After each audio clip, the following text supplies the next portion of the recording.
Well, the Israeli military set out its explanation for what happened. The rocket that landed in the hospital was fired by a third party in the conflict, Islamic Jihad, it said. So the key question tonight, is that right? Rohit has spent the day analysing video streams in and around Gaza to try to determine what really happened.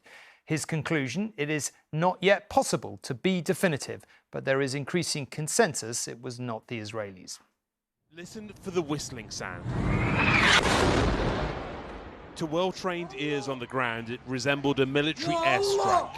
Ya Allah, Ya Allah. Hundreds dead.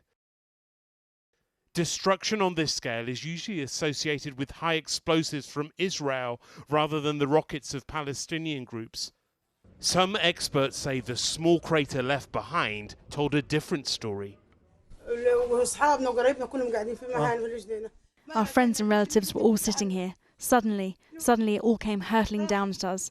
Now they're all gone. The mother is gone, and all her kids are gone. The whole family. Some suspicions were based on another attack at the same hospital 3 days earlier. Look closer and you'll see the remnants of munitions, some known to be used by Israel. But tonight, a denial to ITV News from the Israeli military. We don't strike hospitals, and that's why it was target hospitals. Okay, we don't target hospitals. Were there any IDF operations in that area at that time yesterday? We did not strike the hospital. There are operations ongoing throughout the Gaza Strip against Hamas terrorists. But the IDF has misled the media in the past, and isn't that a part of the way people responded to this yesterday? Again, there have been mistakes in the past, obviously, but I think there is a distinct difference between a terrorist organization that will butcher babies in their bedrooms and a professional military. But ITV News has verified and analysed videos taken close to the hospital in Gaza City, showing the strike and its aftermath. This surveillance video was posted 3 hours after the strike from the Israeli border wall. It appears to show rockets being launched from northern Gaza and then a massive blast at a spot which might be the hospital, although we can't be certain. A second video, filmed from a location we've identified much closer to the hospital site, appears to show similar rocket fire, but one breaks apart in the air. On the ground we see a blast, and then a much larger one. Those distinctive solar panels on the roof and the tall tree identify this as the hospital site.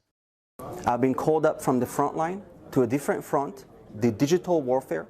Hanania Naftali is an important figure in how events unfolded online last night.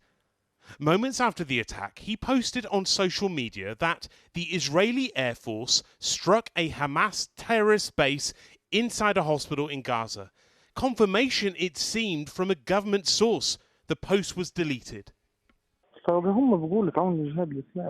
Today, the Israeli military released what it said was an intercepted call between militants, apparent evidence that rockets were launched from a cemetery directly behind the hospital. But that seemed to be contradicted by them in a map released at the same time, showing the launch site, marked here in red, further away. Most analysts now believe that this was caused by a rocket launched from the ground. President Biden appears to be convinced of that too, but a definitive conclusion might take time. Rohit Katru, News at 10, Tel Aviv.